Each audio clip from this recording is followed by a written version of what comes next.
எரேமியா தீர்க்க தரிசன புஸ்தகம், எரேமியா தீர்க்க தரிசன புஸ்தகம் 31ஆம் அதிகாரம்.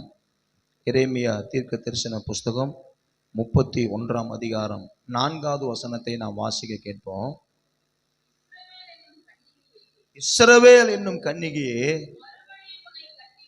மறுபடியும் உன்னை கட்டுவிப்பேன், நீ கட்டப்படுவாய். அல்லேலூயா.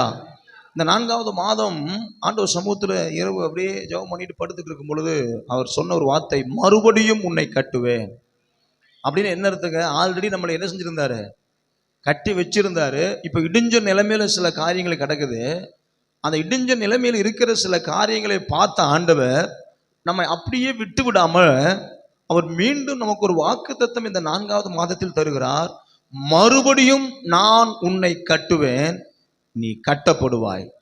அல்லேலூயா. இடிஞ்சு போன ஒரு கூடாரமா இல்லாதபடி, இடிஞ்சு போன அல்லது ஒரு பின்னடைவை சந்தித்த ஒரு தேவ பிள்ளைகளா இராதபடி, ஒரு பின்மாற்றத்திற்குள் அடியெடுத்து வைத்துவிட்டு அதிலே மூழ்கி கிடக்கிற ஒரு சந்ததியா இல்லாதபடி, மீண்டும் கர்த்தர் நம்மை கட்டி நம்மை மீண்டும் கர்த்தர் தட்டி எழுப்புவதற்கு இந்த 4வது மாதத்தை கர்த்தர் நமக்கு ஏற்படுத்தி இருக்கிறார். அல்லேலூயா.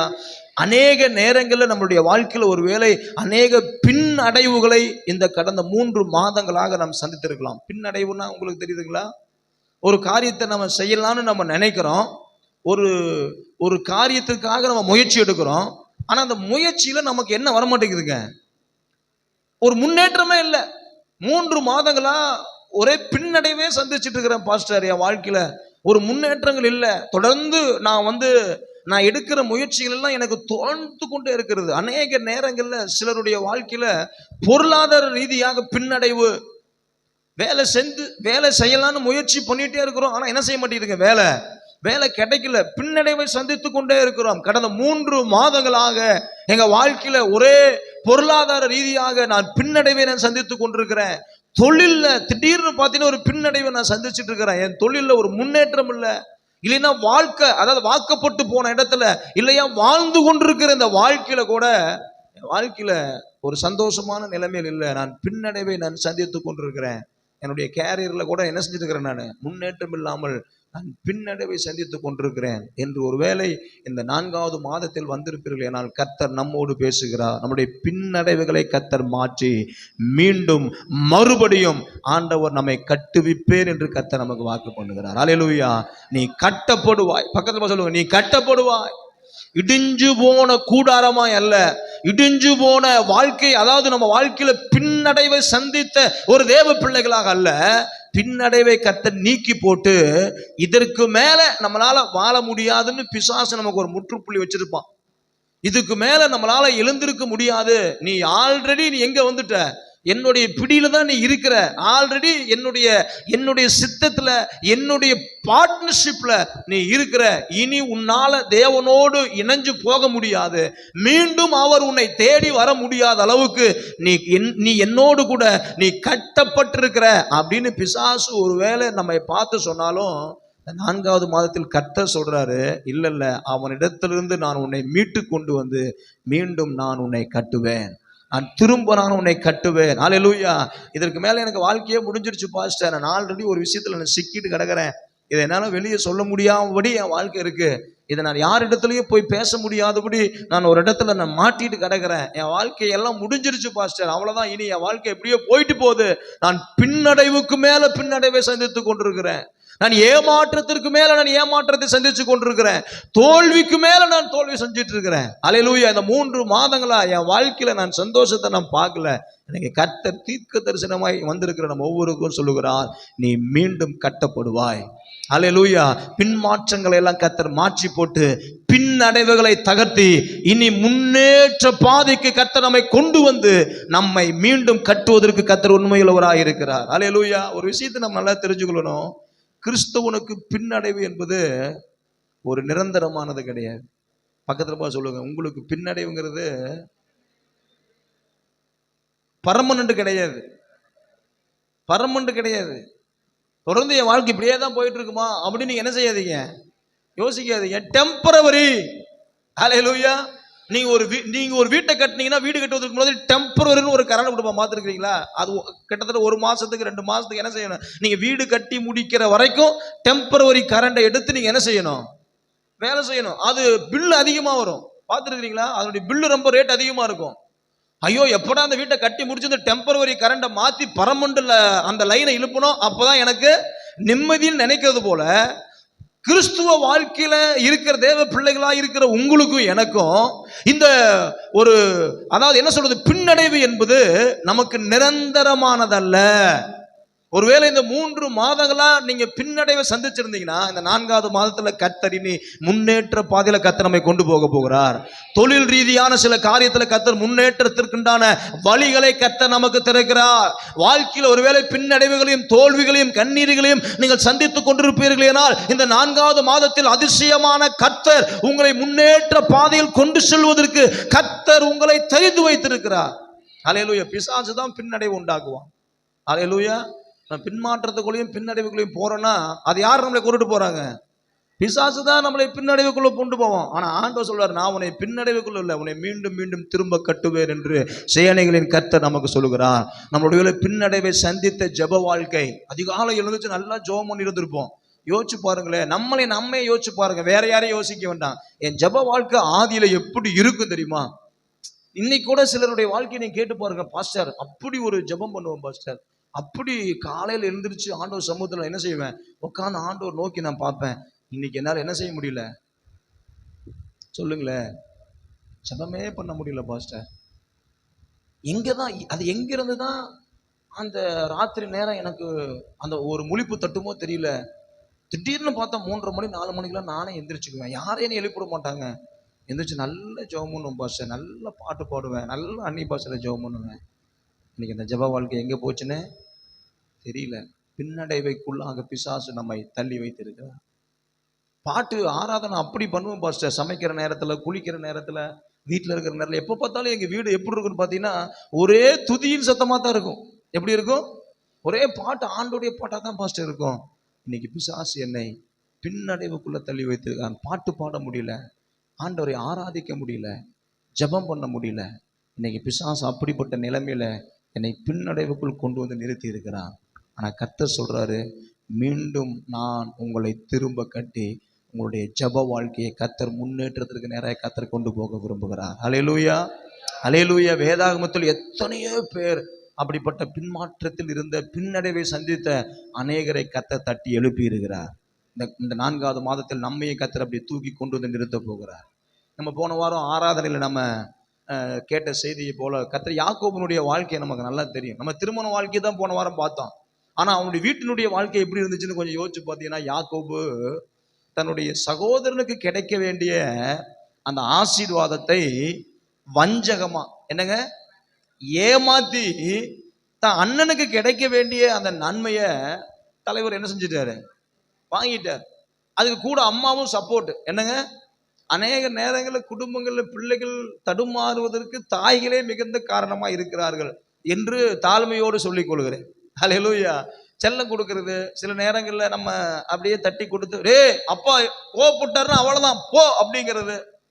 அப்புறம் அப்படி பையன்கிட்ட பார்த்து சும்மா அல்லேலூயா அப்படி பேசினா தான் அப்பா என்ன செய்ய மாட்டாரு, கோவப்பட மாட்டார். இந்த செலவுக்கு வச்சுக்கோ. சில நேரங்களில் அம்மா பாருங்க, இங்க தான் பெற்றெடுத்த மூத்த மகன், பெற்றெடுத்தவனுக்கு கிடைக்க வேண்டிய அந்த ஒரு ஆசீர்வாதத்தை இங்க யாக்கோபு என்ன செய்யறாருன்னு பாத்தீங்கன்னா, வஞ்சகமா வாங்கிட்டு போறாரு. யாக்கோபனுடைய வாழ்க்கையில ஒரு பெரிய பலத்த பின்னடைவை சந்திக்கிறான். அதுக்கு காரணம் பிசாசு பேயெல்லாம் கிடையாது. அதுக்கு காரணம் யாருதான்? அவன் தான். சில நேரங்கள் நம்ம வாழ்க்கையில அநேக நேரங்களில் பின்னடைவை சந்திப்பதற்கு எப்ப பார்த்தாலும் நம்ம ஒருத்தனை குறை சொல்லிட்டே இருப்போம். பார்த்துருக்கீங்களா? யாரைங்க நம்ம அடிக்கடி யாரை குறை சொல்லுவோம்? ஐயோ பாஸ்டர், பிசாசு என் வாழ்க்கையில பூந்து விளையாடுறான் பாஸ்டர், அவன் உள்ள பூந்து கொடைஞ்சு விளையாண்டு என் குடும்பத்தை என்ன செஞ்சிடறான். இல்லைங்க, அநேக நேரங்களில் நம்மளுடைய பின்னடைவை சந்திப்பதற்கு காரணம் பிசாசு இல்லை. அவன் நம்ம பக்கம் வர்றதே இல்லை. ஏன்னா நம்ம வாயில இயேசுன்னு சொல்லும் பொழுது அவன் என்ன செஞ்சுக்கிறான், பயந்துக்கிறான். ஆனா நம்ம தான் வேணும்னே அவனை வம்பு கிழுகிறது. அல்லேலூயா. அநேக நேரங்களில் பின்னடைவை சந்திப்பதற்கு காரணம் பிசாசு அல்ல, என்னுடைய செயல்கள். அல்லேலூயா. இங்க யாக்கோபனுடைய வாழ்க்கையில ஒரு பலத்த பின்னடைவை சந்தித்ததற்கு காரணம் என்னன்னு கேட்டீங்கன்னா, அண்ணனுக்கு வர வேண்டிய அந்த ஆசீர்வாதத்தை ஏமாத்தி அவன் பெத்திட்டு அவன் என்ன செய்யறான்னு பார்த்தா அதை வாங்கிக்கிறாரு. அப்பா வந்து ஆசீர்வதிக்கணும்னு நினைக்கிறாரு. அதாவது மூத்த மகனை கூட்டி கொண்டு வந்து ஆசீர்வதிக்க நினைக்கிறாரு. இப்போ மூத்த அண்ணன் வீட்டில் இல்லாத பொழுது இவன் பாத்தீங்கன்னா அண்ணனை போலவே நடிச்சு, எப்படிங்க அண்ணனை போலவே நடிச்சு, அண்ணனை போலவே தன் சரீரத்தை எல்லாம் வச்சுக்கிட்டு அப்பா கிட்ட போறாரு. அப்பாவுக்கு இப்போ கண் பார்வை தெரியல. அதனாலதான் கர்த்தர் செக் வச்சாரு. எங்கீங்க லேயால் கூச்ச பார்வையா இருந்தாலும் தலைவர் ராகேல் மேல அன்பு வச்சாலும், ஏண்டாட்டே நீ உங்க அப்பனவே நீ ஏமாத்தின கண்ணு தெரியாத பொழுது நான் தான் உங்களுடைய மூத்த மகன் ஏமாத்திட்டு போனேல, இந்த உனக்கு 7 வருஷம் நீ ஆடு மேய்ச்சதுக்கு முதல் லேயாலோட குடும்பம் என்ன செய்ய நீ நடத்து. அல்லேலூயா. இங்க பாத்தீங்கன்னா அப்படியே நடிச்சு கொண்டு வந்து தன்னுடைய தகப்பன்கிட்ட போய் கிடைக்க வேண்டிய ஆசீர்வாதத்தை வாங்கிக்கிட்டாரு. இப்ப அண்ணனுக்கு பயங்கர கோபம். என்னதான் ஆவிக்குரிய வாழ்க்கையில் இருந்தாலும் ஒரு சொத்து பத்து விற்க வேண்டிய இடத்துல அண்ணன் தம்பிகளுடைய சொத்து வரலைன்னா எப்படி இருக்கும் யோசிச்சு பாருங்க.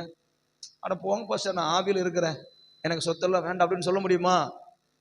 பாஸ்டர் நான் ஆண்டவரோடு இருக்கிறேன் பாஸ்டர், எனக்கு இந்த பூமியில வீடே வேண்டாம், காடு வேண்டாம், வீடு வேண்டாம், எல்லாம் என் தம்பி பார்த்துட்டு போறான் அப்படின்னு சொல்றவங்க மாத்திரம் கைத்துக்கு எழுதி சொல்லுங்க பார்க்கலாம். ஆவியில நிரம்பி இருந்தா கூட தன்னுடைய சொத்தை விற்கும் பொழுது தனக்கு சேர வேண்டிய பங்கு நமக்கு வேணும். இப்ப அது இல்லங்கும் பொழுது அண்ணங்காரனுக்கு பயங்கர கோபம். யாருக்கா இருந்தாலும் கோபம் வரத்தாச்சு. ஆனா இந்த அண்ணங்காரனுக்கு கொலை செய்யற அளவுக்கு பயங்கர கோபம் வந்துருச்சு. அவன் தம்பியா தான் பரவாயில்ல, அவனை என்ன செஞ்சிடணும், போட்டு தள்ளிடணும். இவன் பயந்து போய் அம்மா டே அண்ணங்காரன் பயங்கர கோபமா வரான், இதுக்கு மேல நீங்க இருந்தீங்கன்னா ரொம்ப பிரச்சனையாகி போயிடும், அவன் ரொம்ப ஒரு முரட்டாட்டமான ஆள், அதனால என்ன செஞ்சிட நீ ஓடிரு. அவன் கத்தி எடுத்துட்டு உன்னை கொல்றதுக்காக வந்துட்டு இருக்கிறான்னா ஒரு உயிரை தப்பிக்க போகும்பொழுது எப்படிங்க போவோம்?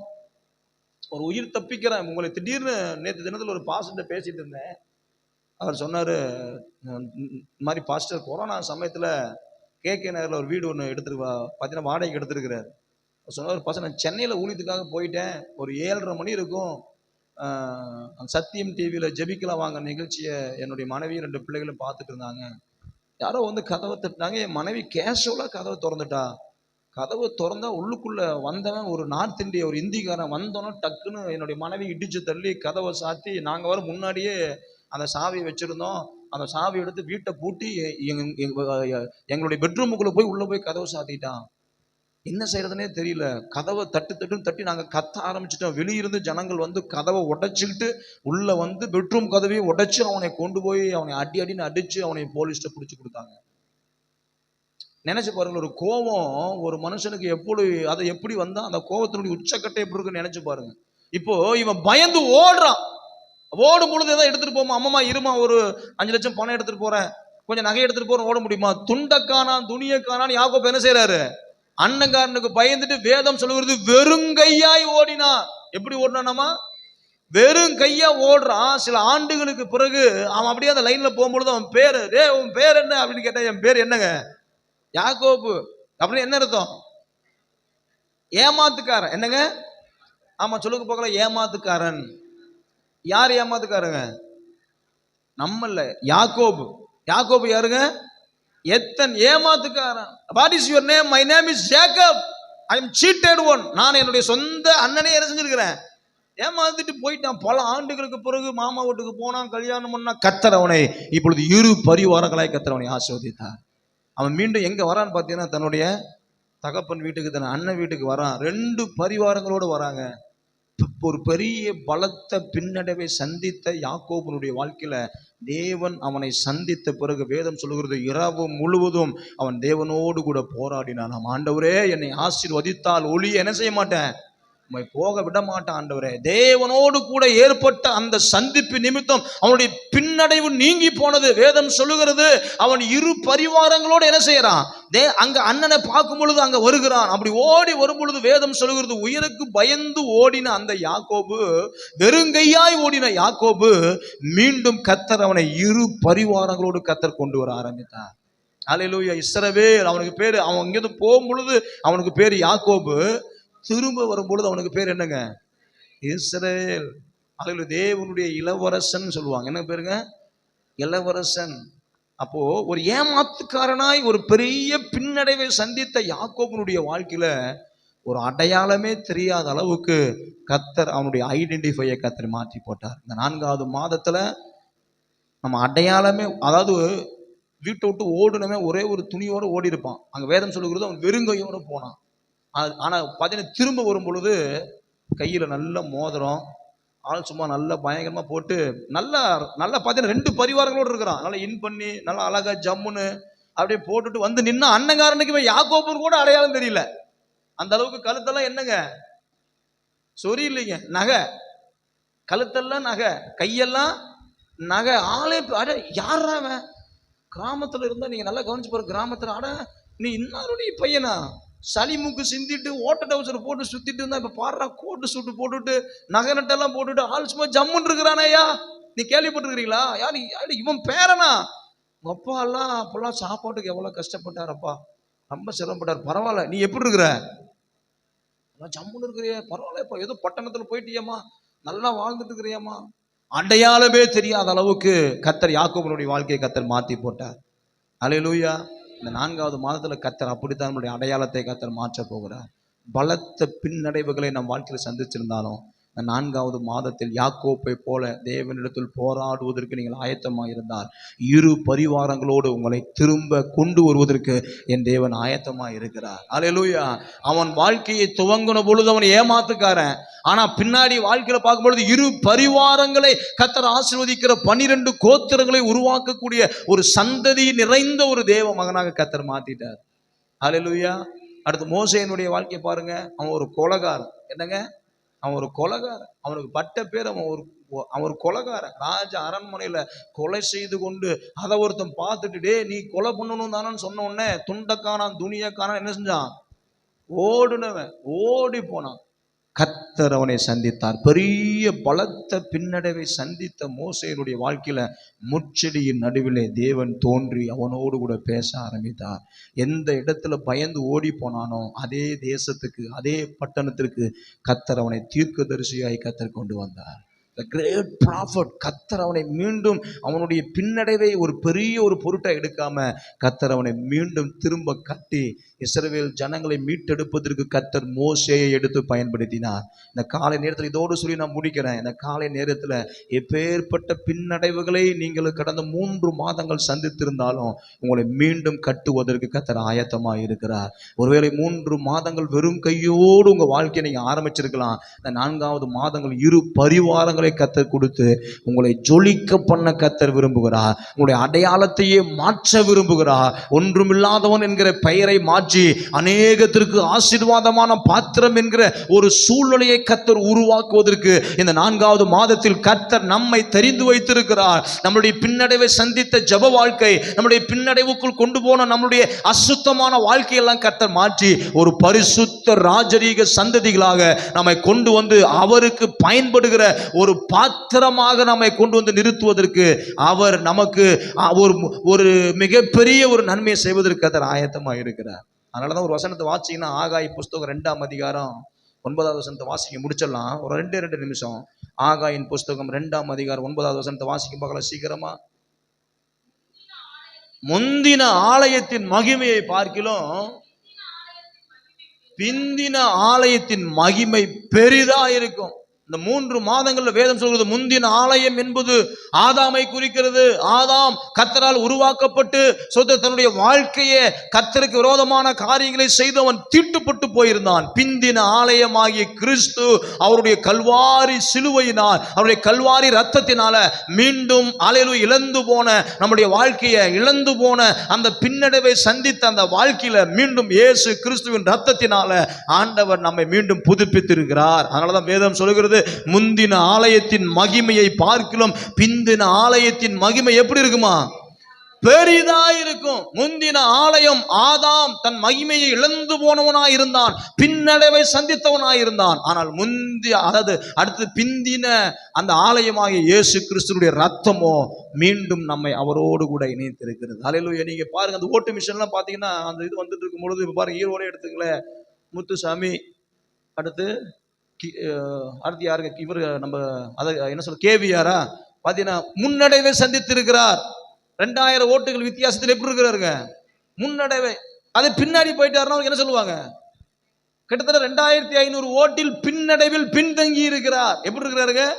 பின்தங்கி பின்னடைவை சந்தித்து இருக்கிறார்.